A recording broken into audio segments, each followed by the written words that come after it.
soft power americano, de fato, tem sido enfraquecido desde essa intervenção não endossada pelas Nações Unidas.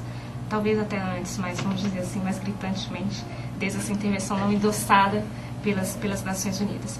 Existe hoje em dia um grupo com grande amplitude que defende nos Estados Unidos o retorno das tropas, porque há essa percepção de que o Iraque é um segundo Vietnã. E o Vietnã representou para os Estados Unidos uma grande derrota e foi preciso que toda uma recriação, uma capacidade de se renovar, que não se acreditava nos anos 70 que seria possível, mas foi, para que os Estados Unidos conseguissem sair dessa percepção de decadência. Porque essa percepção de decadência, ela vem em volta, ela é um processo com avanço e recuo. Mas hoje em dia, essa percepção de que os Estados Unidos estão perdendo esse poder de convencer, esse poder de influenciar por causa dessas políticas que contrariam, não tornariam mais essa superpotência uma potência benigna, é bastante perceptível também para um espectro da sociedade americana, sobretudo o espectro intelectual, e que consequência vai apoiar os democratas, ou deve apoiar os democratas. Que é para você ter uma ideia, essa questão de você ser o anti-americano, funciona na eleição passada na Espanha, quando era o ex-primeiro-ministro, José María Aznar. Ele estava na frente das pesquisas e uma semana antes bastou o Zapatero falar que faria o retorno das tropas, que ele ganhou a eleição nesse case final. Eu queria só acrescentar aí o fato da quantidade de americanos mortos no conflito lá com o Iraque.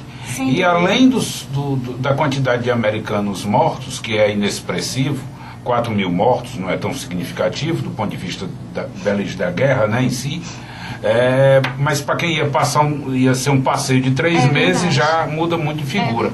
É verdade. Mas o genocídio, que já algumas entidades internacionais já falam em 1 milhão de mortos no Iraque.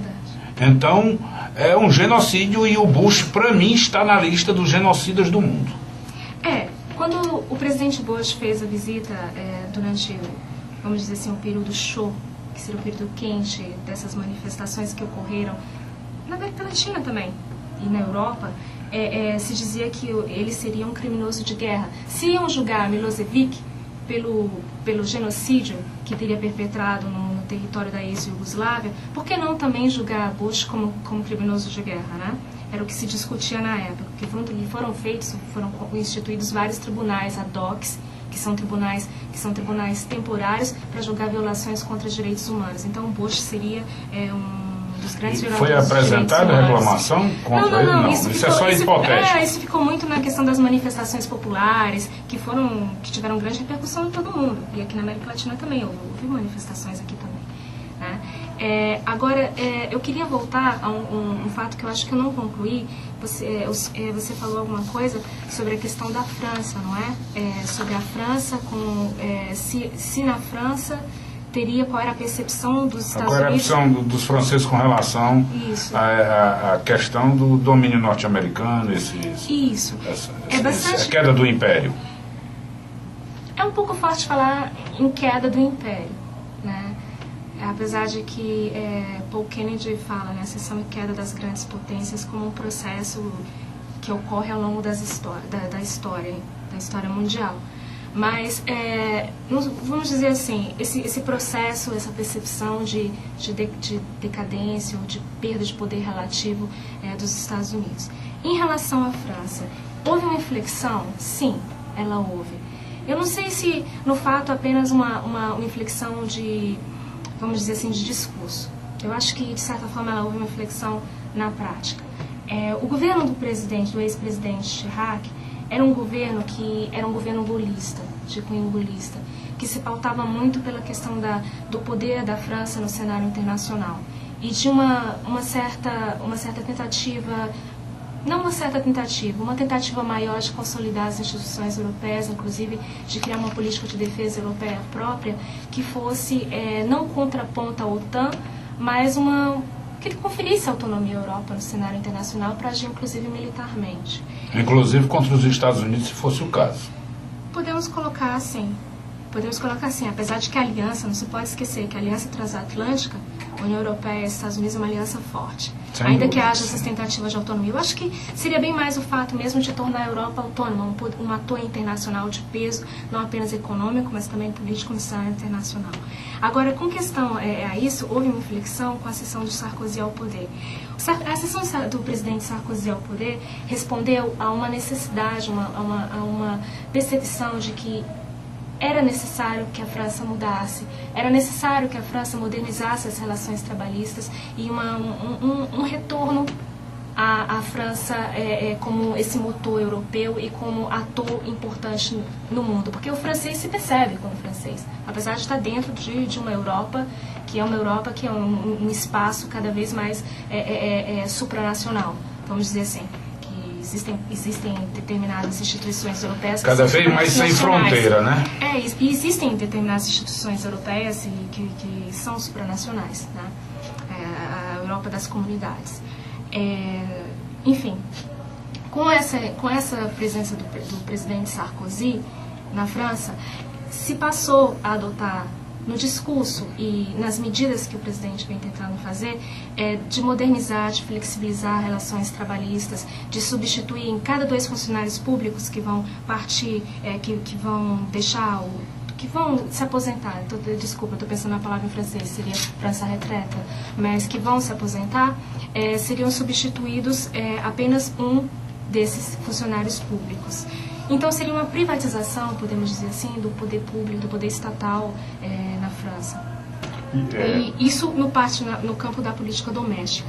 No campo da política internacional, o presidente Sarkozy foi discutido nesses últimos dias a questão do envio de mais tropas francesas até o Afeganistão, por exemplo, que seria uma política de maior participação da França dentro do contexto da OTAN.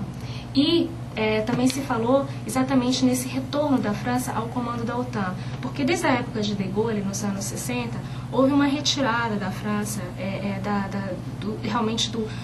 desse comando da OTAN. Ela participa, mas, por exemplo, De Gaulle adotou muitas vezes a política da cadeira vazia. Era uma cadeira francesa, mas que ficava vazia. Que ficava vazia, né?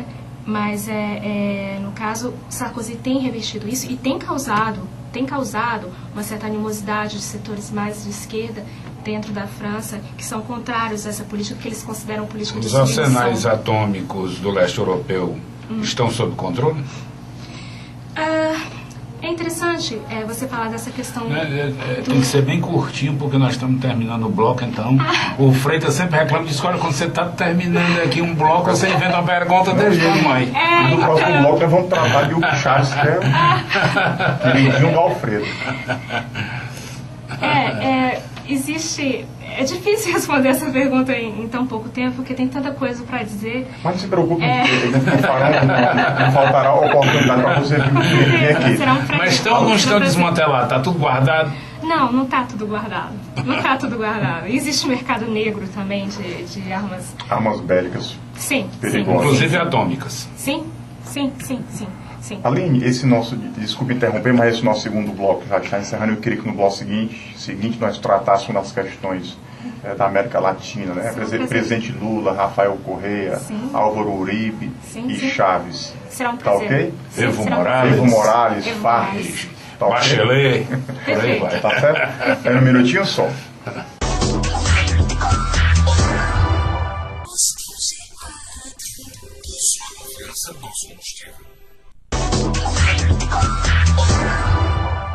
De volta no Contraponto, vamos dar seguimento à entrevista com a Aline Alice. Aline, nesse último bloco, queria tratar com você das questões da América Latina. Sim. Recentemente nós tivemos aqui, você estava na França, mais um incidente, né, no qual o governo colombiano matou um Raul Reis, não era isso, Alfredo? Sim, o segundo das Farc, né, e virou esse rebuliço todo na América Latina, corrida de Chávez, de mandar suas tropas se perfilarem ali vizinho à fronteira da Colômbia. Como é que você vê esse nervosismo na América Latina causado mais pelo presidente Chávez, né, que adora se intrometer nos assuntos alheios aos venezuelanos?